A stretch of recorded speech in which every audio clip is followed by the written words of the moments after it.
চার ভাই, মাথায় দারুণ আত্মবিশ্বাস, কিন্তু বুদ্ধি নেই বিন্দুমাত্র। বাবার রেখে যাওয়া একটাই ঘোড়া, আর শুরু হলো এমন এক যাত্রা যেখানে উট দেখে না, তবুও বর্ণনা করে। মহিলার পায়ের ছাপ দেখে বলে সে রাগ করে বেরিয়েছে, আর শেষে এমন কাণ্ড করে বসে যে মানুষ হাসবে, রাগ হবে আর অবাক হবে একসাথে। এরা ভুল করতেই শেখে না, আর ভুলই তাদের পুরো জীবন উল্টে পাল্টে দেয়। শেষ পর্যন্ত কি ঘটে? এক অদ্ভুত সফর, এক বোকামির পর বোকামি, আর তার চেয়েও বড় একটা শিক্ষা। এবার শুরু হোক চার বোকা ভাইয়ের অদ্ভুত অভিযান। এক দেশে এক লোক বাস করত, যার একটি ঘোড়া ছিল। লোকটির চার ছেলে ছিল, যারা তার অত্যন্ত আদরের হলেও ছিল চরম পর্যায়ের বোকা। বাবার মৃত্যুর পর তারা পরামর্শ করল যে এখনই ঘোড়াটি কে পালবে। তারা সিদ্ধান্ত নিল ঘোড়াটিকে কেটে চার ভাগ করবে এবং প্রত্যেকে একটি করে পা নেবে। কিন্তু বাকি শরীর কিভাবে ভাগ করা হবে তা নিয়ে তারা মহা বিপদে পড়ে গেল। তারা যখন ঘোড়ার পাশে দাঁড়িয়ে এসব হিসাব করছিল, তখন এক পথিক সেখান দিয়ে যাচ্ছিলেন।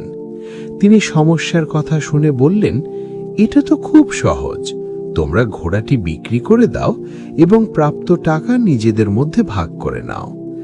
চার ভাই এই কথায় রাজি হয়ে ঘোড়া বিক্রির জন্য শহরের দিকে রওনা হলো। পথের মধ্যে এক জঙ্গলে রাত হয়ে যাওয়ায় তারা সেখানে ঘুমিয়ে পড়ে। গভীর ঘুম থাকা অবস্থায় এক চোর এসে ঘোড়াটি নিয়ে পালিয়ে যায়। সকালে ঘুম থেকে উঠে তারা ঘোড়াটি না পেয়ে খুঁজতে বের হয়। পথে তারা একটি উটের পায়ের ছাপ দেখে নিজেদের মধ্যে আলোচনা করছিল যে এটি একটি মদ্দা উট, এটি এক চোখে অন্ধ এবং এটি দড়ি ছিঁড়ে পালিয়েছে। কিছুক্ষণ পর উটের মালিক এসে তাদের জিজ্ঞেস করলে তারা উটের সব বর্ণনা ঠিকঠাক দিলেও শেষে বলে যে তারা উটটি দেখেনি। মালিকের সন্দেহ হয় যে তারাই উটটি চুরি করেছে এবং সে তাদের নিয়ে বিচার চাইতে রাজার দরবারে যায়। যাওয়ার পথে তারা এক মহিলার পায়ের ছাপ দেখে মন্তব্য করে যে এটি এক মহিলার পা।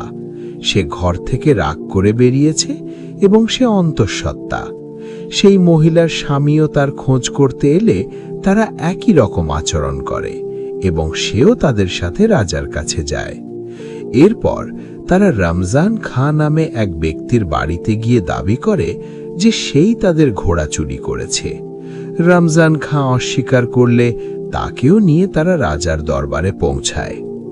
রাজার কাছে তারা দাবি করে যে তারা ইলমে গায়েব বা অদৃশ্য জ্ঞান জানে, যার মাধ্যমে তারা এসব তথ্য দিয়েছে। রাজা পরীক্ষা করার জন্যে একটি বাক্সে ডালিম বা আনার রেখে জিজ্ঞেস করেন ভেতরে কি আছে। চার ভাই তাদের বুদ্ধিতে বলে দেয় যে ভেতরে গোল কিছু আছে, যার মাথায় ছোট তাজ আছে, অর্থাৎ এটি ডালিম। রাজা মুগ্ধ হয়ে তাদের নির্দোষ ঘোষণা করেন এবং রমজান খাঁকে ঘোড়ার দাম দেওয়ার আদেশ দেন। ঘোড়ার টাকা দিয়ে তারা কিছু ভেড়া ও ছাগল কেনে। ফেরার পথে এক জঙ্গলে বিশ্রাম নেওয়ার সময় তারা দেখে একটি ছাগলের বাচ্চা গাছে চড়েছে এবং ভেড়াগুলো মুখ নাড়াচ্ছে। তারা ভেবে বসে যে ভেড়াগুলো তাদের মেরে ফেলার পরিকল্পনা করছে, তাই ভয়ে সব ফেলে তারা পালিয়ে যায়। পালানোর পর তারা নিজেদের গুনতে গিয়ে প্রত্যেকে নিজেকে বাদ দিয়ে 3 জনকে গুনছিল এবং ভাবছিল এক ভাই হারিয়ে গেছে। এক ঘোড়সওয়ার এসে তাদের গুণে 4 জন মিলিয়ে দিলে তারা খুশি হয়ে তার গোলাম হয়ে যায়।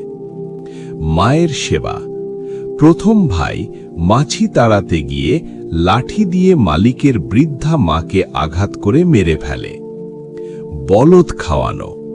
দ্বিতীয় ভাই কাজ সহজ করতে বলদগুলোর গলা কেটে মাথাগুলো খড়ের গাদায় গুজে দেয়, যাতে তারা নিজেরাই খেতে পারে। ফসল কাটা। তৃতীয় ভাই দ্রুত ফসল কাটার জন্যে পুরো ক্ষেতে আগুন লাগিয়ে দেয়, যাতে গম আগে থেকেই সেদ্ধ হয়ে যায়। ভেড়া পাহারা। চতুর্থ ভাই দেখে যে কুকুর এসে ভেড়া খাচ্ছে, কিন্তু সে ভাবল আল্লাহর ইচ্ছা, তাই সে তাদের বাধা দেয়নি। মালিক ফিরে এসে এই ধ্বংসযজ্ঞ দেখে কান্নায় ভেঙে পড়ে। সে বিরক্ত হয়ে তাদের দিয়ে তার মায়ের কবর খনন করতে পাঠায়, কিন্তু সেখানেও তারা বোকামি করে কান মেপে ছোট গর্ত খুঁড়ে আসে। এরপর লাশ নিয়ে যাওয়ার সময় তারা পথেই লাশটি হারিয়ে ফেলে এবং এক জীবিত বৃদ্ধা মহিলাকে জোর করে তুলে নিয়ে আসে। মালিক যখন দেখে তারা অন্য এক মহিলাকে ধরে এনেছে, সে নিজের ভুল বুঝতে পারে। সে ওই মহিলার কাছে ক্ষমা চায় এবং নিজের মায়ের আসল লাশটি খুঁজে এনে দাফন করে। শেষ পর্যন্ত ওই মালিক 4 ভাইকে ধাক্কা দিয়ে বাড়ি থেকে বের করে দেয় এবং তাদের হাত থেকে মুক্তি পায়।